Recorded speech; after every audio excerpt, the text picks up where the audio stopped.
Hello guys, welcome. कैसे यार। बात करें, आज एक नया टॉपिक चालू करने वाला हूं।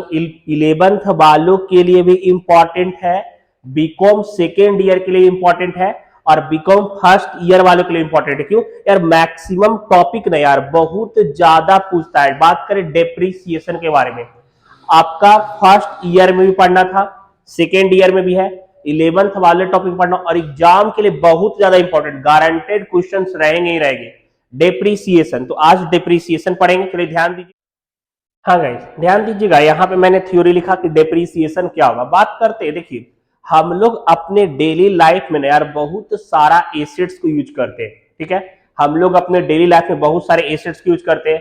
बात करें मशीनरी, मोबाइल फोन, गैजेट, कितना सारा एसेट हम लोग के इर्द गिर्द, कितना सारा एसेट होता है। लेकिन एक समय बाद हम लोग क्या बोलते हैं कि भाई इसका वैल्यू कम हो गया यार, देखो यार खरीदे थे 5,000 में, अभी 1,000 रुपया में लोग खरीद रहा है। तो वह जो वैल्यू रिड्यूस कर गया, वह जो वैल्यू घट गया टाइम के अनुसार से, यूजेज को यूज करने के कारण से, तो वह आपका डेप्रीसिएशन कहलाएगा। वह क्या कहलाएगा? आपका डेप्रीसिएशन कहलाएगा।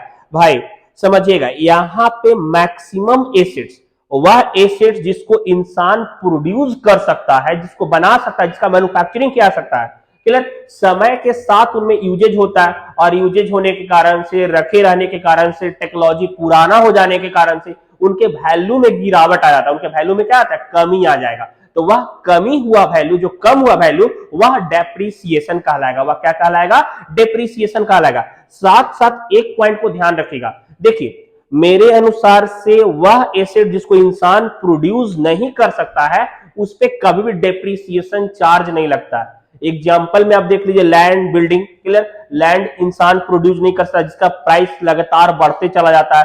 ऑक्सीजन देख लीजिए, क्या होता है दिन पर दिन ऑक्सीजन का, पानी का, यार पानी का बोतल भी देख रहे हैं पैसा से बिक रहा है। तो यहाँ डेप्रीसिएशन, क्योंकि इंसान प्रोड्यूस उतने लॉट में नहीं कर सकते हैं, ठीक है, जितना खपत है। तो यह सारा डेप्रीसिएशन एक्सेप्शनल केस में आ जाएगा। लेकिन वह एसेट जिसको प्रोड्यूस किया जा सकता है, जिसपे इंसान मतलब मान के चले मैन्युफैक्चरिंग किया जा रहा है और यूजेज होने के कारण उसके वैल्यू में क्या होता है? गिरावट होता है। चलिए देखिएगा, एक थ्योरी मैंने लिखा, depreciation is the reduction value of assets, घटा हुआ वैल्यू होता है एसेट्स का। If any physical assets reduce his value due to usage known as depreciation. अभी जस्ट मैंने वो समझाया कि फिजिकल एसेट्स के वैल्यू में गिरावट आता है यूज करने से, वह डेप्रीसिएशन हो जाएगा। सेम यहां भी वही बोल रहा है लाइन आपका कि decrease in value of asset through wear and tear use और द पासेस ऑफ टाइम। समय बीतने के कारण से, यूज करने से हमारे एसेट्स के वैल्यू में गिरावट आता है और वही वैल्यू को हम लोग डेप्रीसिएशन बोल देंगे। क्लियर? चलिए आगे फीचर जानते हैं कि डेप्रीसिएशन का फीचर्स क्या है। हाँ गाइस, यहां देखिएगा मैंने फीचर्स ऑफ डेप्रीसिएशन लिखा है। बात करें, depreciation is decline in the book value of fix asset. क्या होता है यार?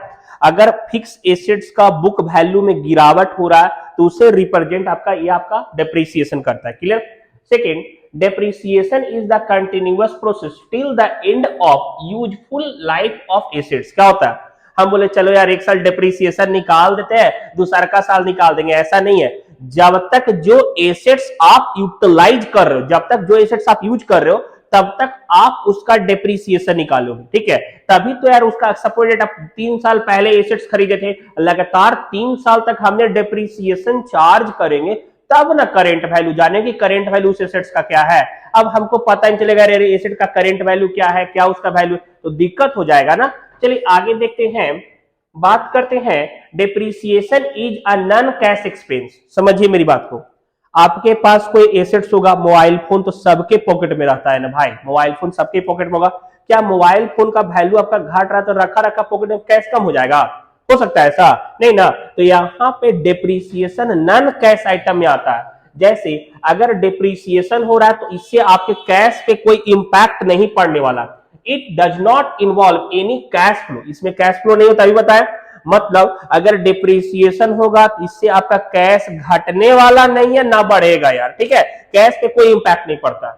फिर it is helpful for know value of assets real. जैसे करेंट टाइम में अगर हमने कोई एसेट्स को खरीदा है और हमें बाद में उसका वैल्यू जानना है, या फिर कोई एसेट्स हमने पहले खरीदा था और यूज किए 2 साल तक और करेंट में उसका वैल्यू जानना है, तो डेप्रीसिएशन बेस्ड मेथड है यार। डेप्रीसिएशन के थ्रू अपने करेंट फाइनेंशियल पोजीशन को, अपने करेंट वैल्यू ऑफ एसेट्स को हम जान सकते हैं। क्लियर।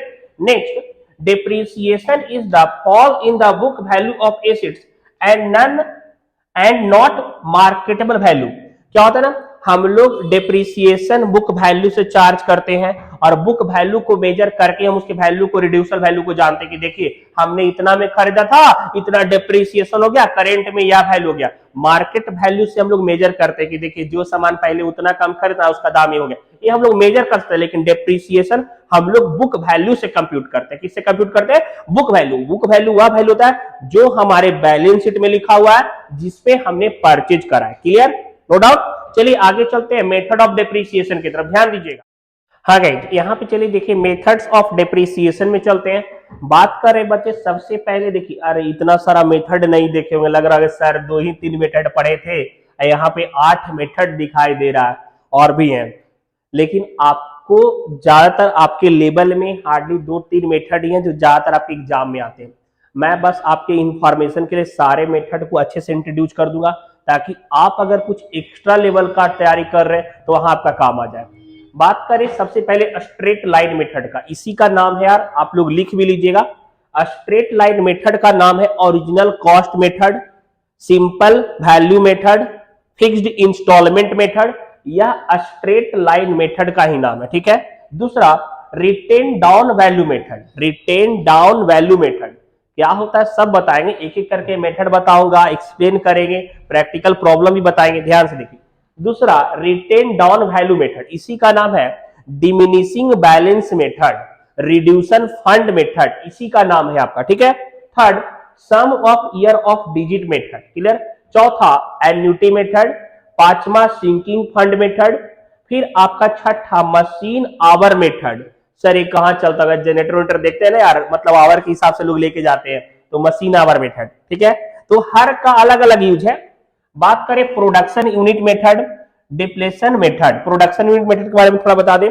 देखिए क्या होता है ना कि जैसे से हम अगर किसी गुड्स को प्रोड्यूस कर रहे हैं किसी मशीन में, तो उसके क्वालिटी में धीरे धीरे कमी आने लगता है, और पहले से लिखा होता है कि देखिए सर इससे आप 1 लाख क्वांटिटी प्रोड्यूस कर सकते हैं, अच्छा निकलेगा, 1 लाख के बाद क्वालिटी, तो वहां पे वो आपका डिप्रिसिएशन का एक मेथड है, तरीका है। ठीक है।